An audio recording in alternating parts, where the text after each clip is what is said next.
Hey everyone, it's the Eclectic Candyman here today on my 2009 Shelby GT500 KR, talking about the Shelby Kicker 8-inch woofer speaker upgrade that'll take it from this to this. Let's get into it.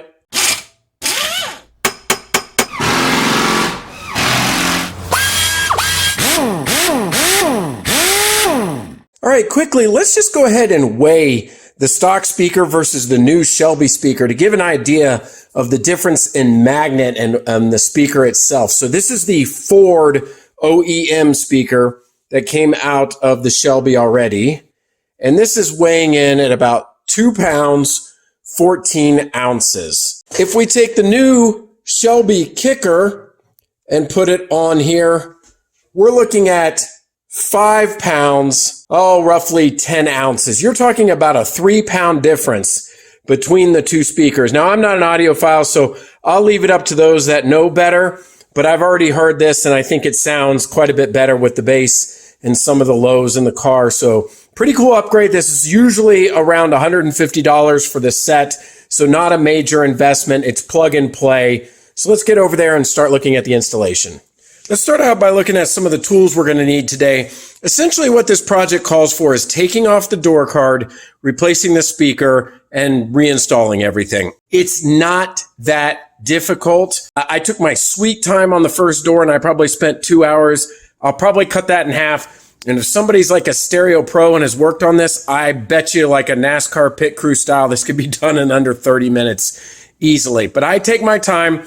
And let's take a look at all the tools needed. It is listed in the instructions what's needed. The instructions actually aren't that bad. Even though they're in black and white, there might have been a step or so off, but pretty much that is a good guide if you're just going from scratch with that. But let's take a look. So I got a pair of wire strippers, wire cutters, a couple of sizes of Phillips head screwdriver, some trim removal tools. Now, if you don't have these, don't worry. First of all, you can get this set. It has like 6 of them from Harbor Freight for less than $10. If you don't have a Harbor Freight near you, you can get something off of Amazon.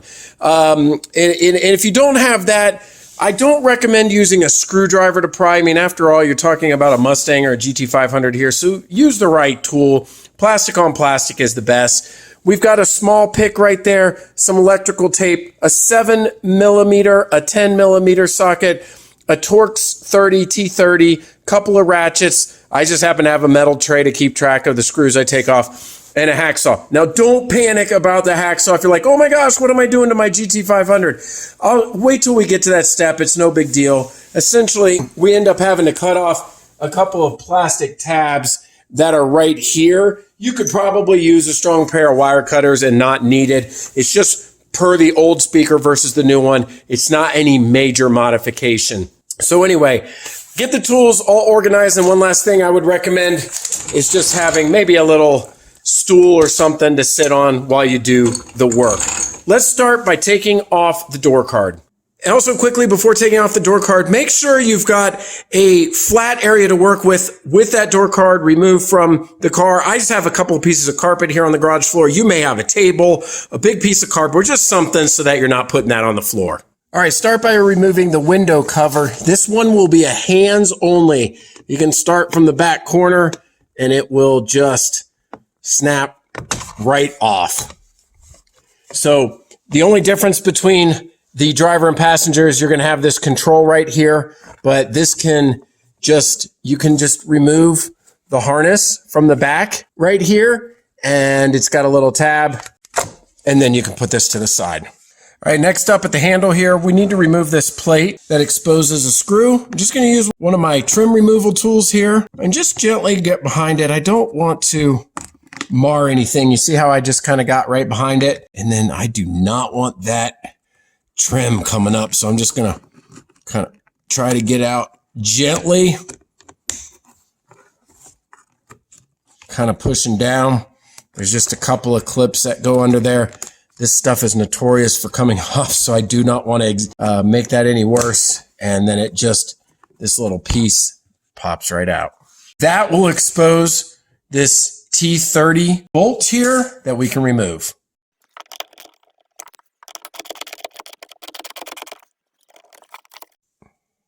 All right, next up, the instructions say to remove this trim piece right here on the door, but this is really one whole piece. So I just find it easier for them to come out together. I'll pop this up. Okay. And then this will just come straight out.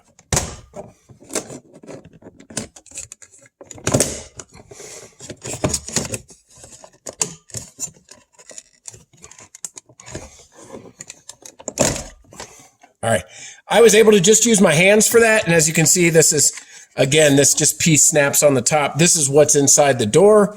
I'm just going to remove this gently and then put this piece off to the side. That exposed a 7mm nut right up in here. You can feel it with your finger, even though it's not easy to see here on the camera.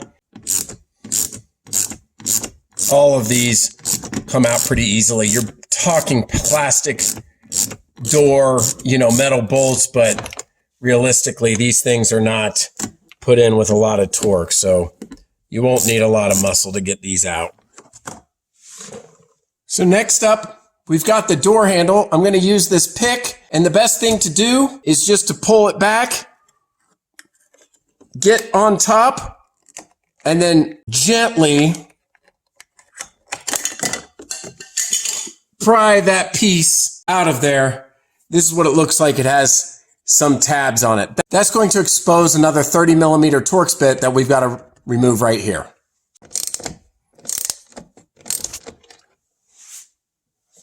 All right, the last bolts securing it are these 7mm bolts around the perimeter. They start here on the side and they go underneath. Nothing special to them. Just remove each one. There are 8 in total. Once we have these removed, we'll be able to begin removing the card from the door. And you can see they're not on very tight, really easy to remove. All right, now we should be able to lift the door card off. Just keep in mind the lock here that you'll come up and over it, and there will be some harnesses that we need to disconnect. So I like to grab it by the handle, and then you can just kind of lift up.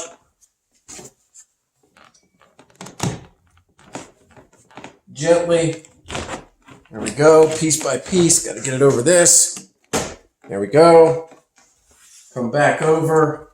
Just kind of lifting it. There we go. All right, now, a couple things I need to disconnect. I'm just going to hold it with my leg. I'm going to disconnect the top speaker right here. I know it's difficult to see, but I'm in here. There's just a couple of harnesses. I'll talk about the door here in a second.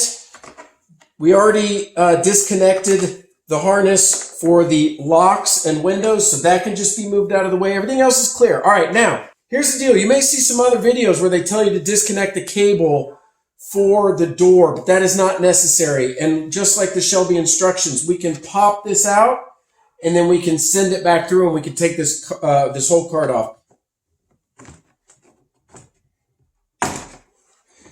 All right, so what you want to do too, you can just use one of these trim removal tools, slide it around the bottom over here to the side with the lock, and just kind of pry out. And then this is what I was talking about. One piece, it'll come out. What we want to do is guide this back through the door. We do not need to disconnect the linkage for the door handle. And then we can lift up on the door card. One more I forgot, which is the actual subwoofer itself.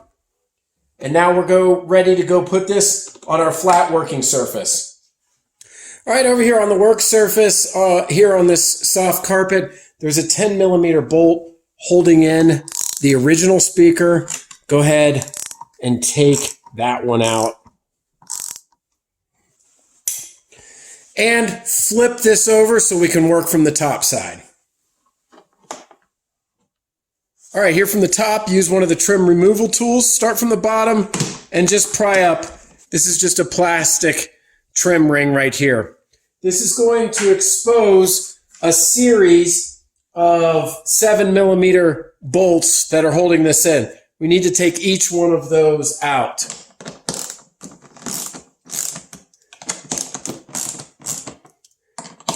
Once again, none of these are really torqued down too hard, so they're should be quite easy to remove each one. take all the remaining ones out. Once all those 7mm bolts are out of the way, you should be able to lift up on it and get access to the underside. You flip it over. All right, now it's time to cut the wire. So there's two sets of wires in here.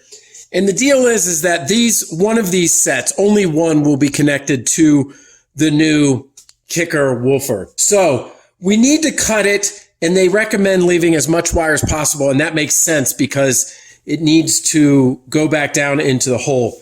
So what I like to do is right about here is make a cut. And that way it leaves me plenty of wire to split across the two new terminals here and here. And then it will leave some on the original speaker. I have no plans of ever putting these back in, but if for whatever reason, then I could just expose some of the wire on this and then reconnect them. So take a pair of wire cutters and just cut it in the same spot on each one. All right. And remove the factory speaker. All right, so we need to tape off the one set that we're not going to be using. It's the one with the blue and the white wire. And you can use whatever means you want to, but I'm just going to take a piece of electrical tape.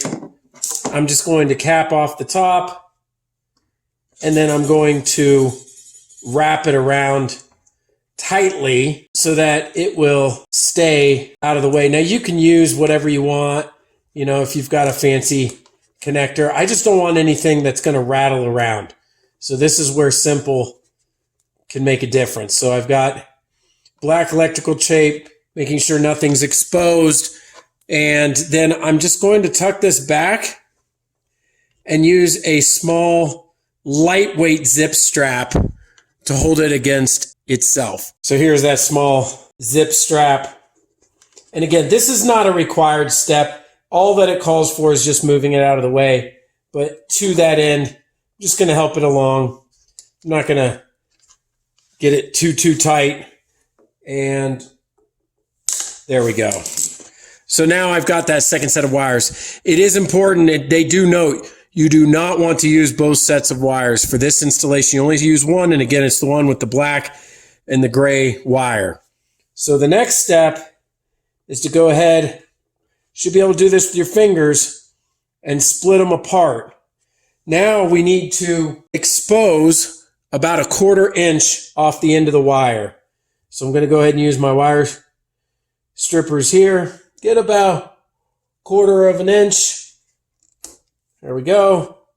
Do the same for the other wire.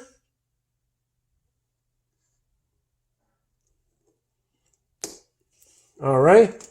Should be good. Just going to twist them together. Individually. And that'll be ready for the new speaker. All right, here's the part I was talking about where I'm going to use this hacksaw. There are 2 tabs on here that align the factory speaker. They are not used in the new installation. You do need to remove these. Now, whether you've got a really strong pair of wire cutters that might work flush, or if you want to use something else, there's no exact tool. Just whatever you want to do to get it to come off. Just get the wires out of the way. This I liked because I could go flush. And I'm just going to very gently cut that tab off. I don't want to go at any extreme angle or anything like this and mar.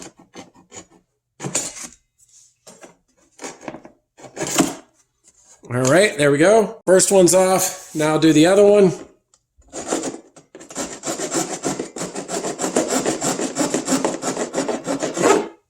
All right, easy does it. Just wipe the excess off. If you get any down in there, make sure to clean that out. All right, the next step is in preparation for the speaker. There's this spacer ring that comes with the new speaker and this insulation piece that has adhesive. Now notice, if you can tell, it's a little wider here and a little thinner on the bottom. If you flip it over, there are arrows here that indicate up. this will be installed like this. The idea of this really is to provide some sort of insulation to prevent vibration. So when we peel this off, yes, you want to align the holes, but the most important thing, and I don't have it lined up perfectly, I just want to give an idea, is that this is actually, the insulation is wider.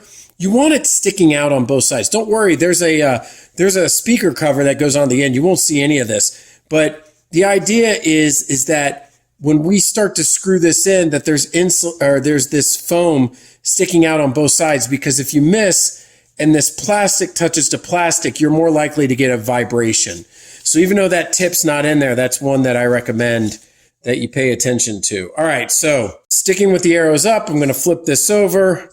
I'm going to go ahead and take off the adhesive backing here.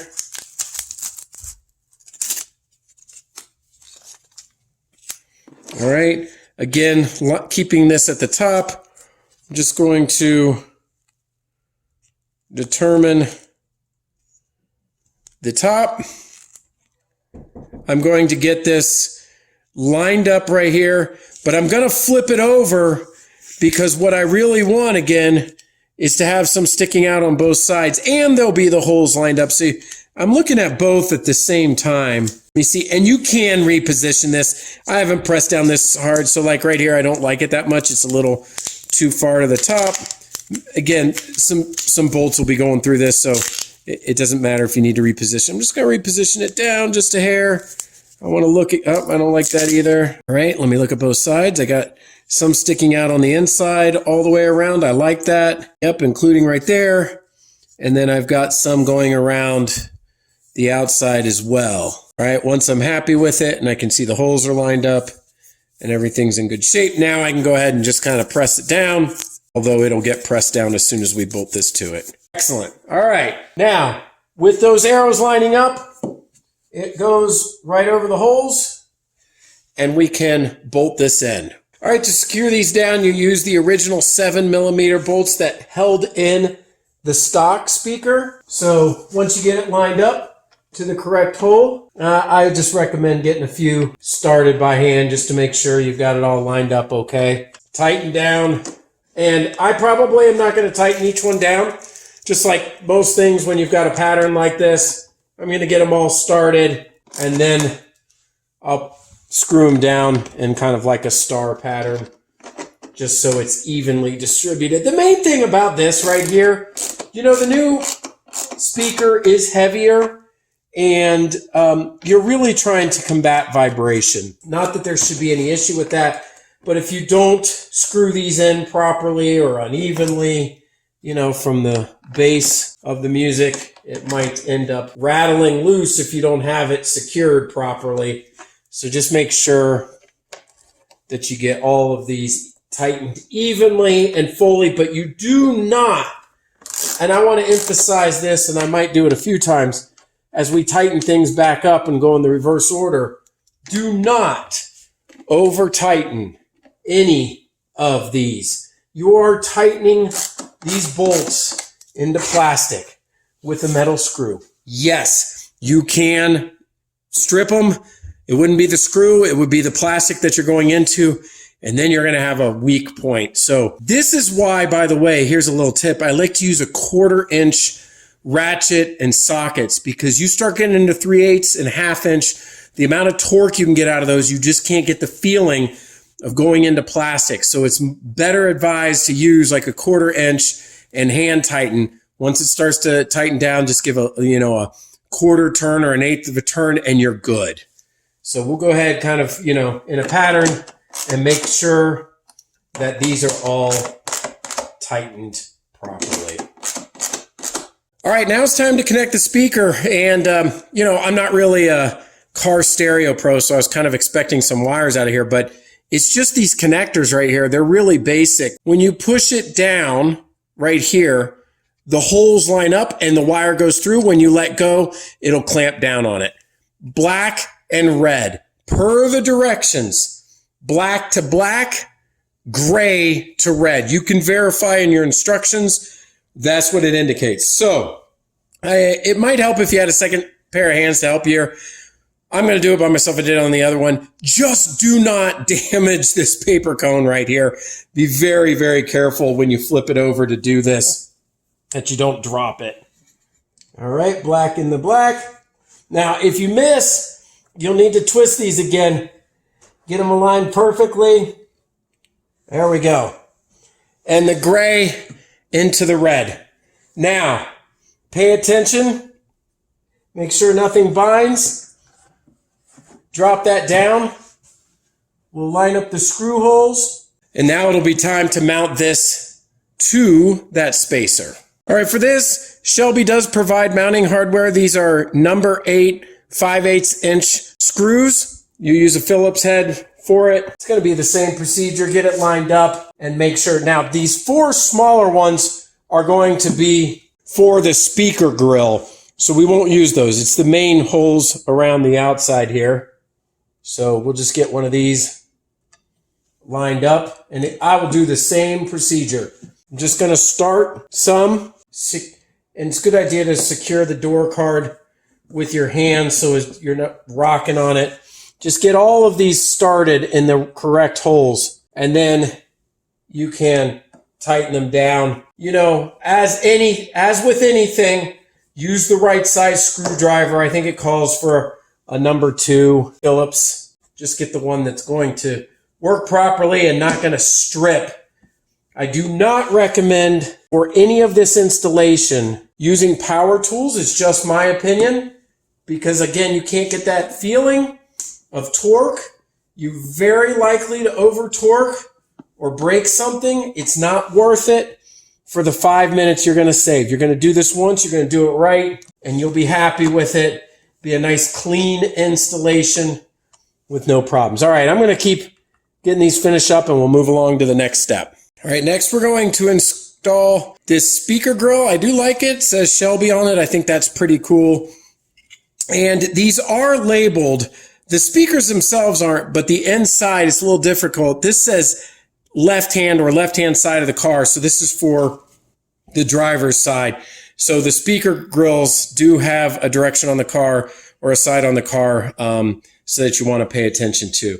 This goes right over top, and there are, again, Shelby supplied 4 number 6 1/2-inch screws. One other note, they do not give you any extras. So I listed the sizes. If you lose one accidentally, just go to like an Ace Hardware and pick up some replacement. Shouldn't be a big deal. These are a little bit smaller, so I'm going to use a smaller screwdriver. Once again, I'll just get them started, go around and tighten them up. Then there will be one final step. Let's finish this out right here. All right, so I finished tightening them down. One note, the instruction does tell you do not over tighten these because once again, you're going into plastic. So just get it secured and wow, already looks cool. Getting excited. Got to flip it over. There's one more bolt to put back in on the back side.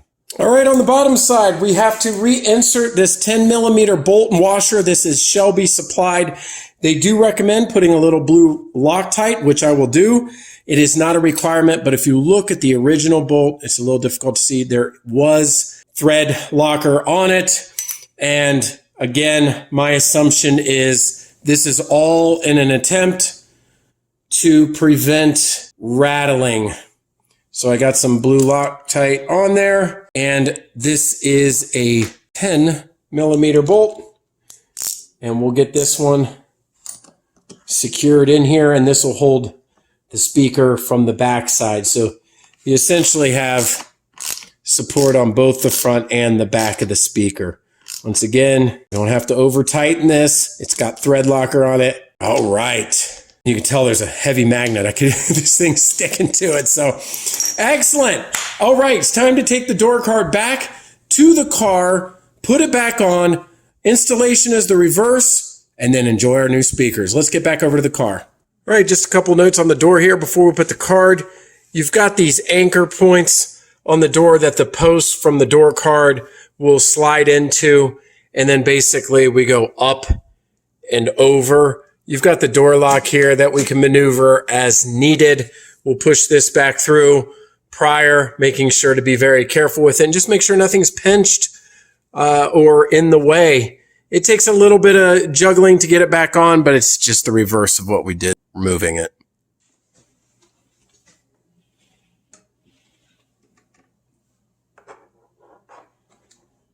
Once the first two posts are in, then you can just kind of hold it with your leg.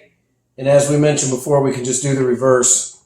Slide the door handle back through gently, and then we'll be able to pop that back into place. All right, with this pop back through, just snaps into place. Make sure to secure it all the way around. You'll just hear click, click. A lot easier to go in than I was fumbling with it going out. All right, you want to, again, support it with your leg, reconnect everything. Back here, you've got the speaker that we just installed. I got that harness. I've got the harness for the door switches right here, which clicks into place. And then we have the ones for the window controls. And you can't see, but I just slid it through into the position that it was originally in when I put these controls back on. All right, now comes the finagling part. Just trying to get everything into position and snap back in.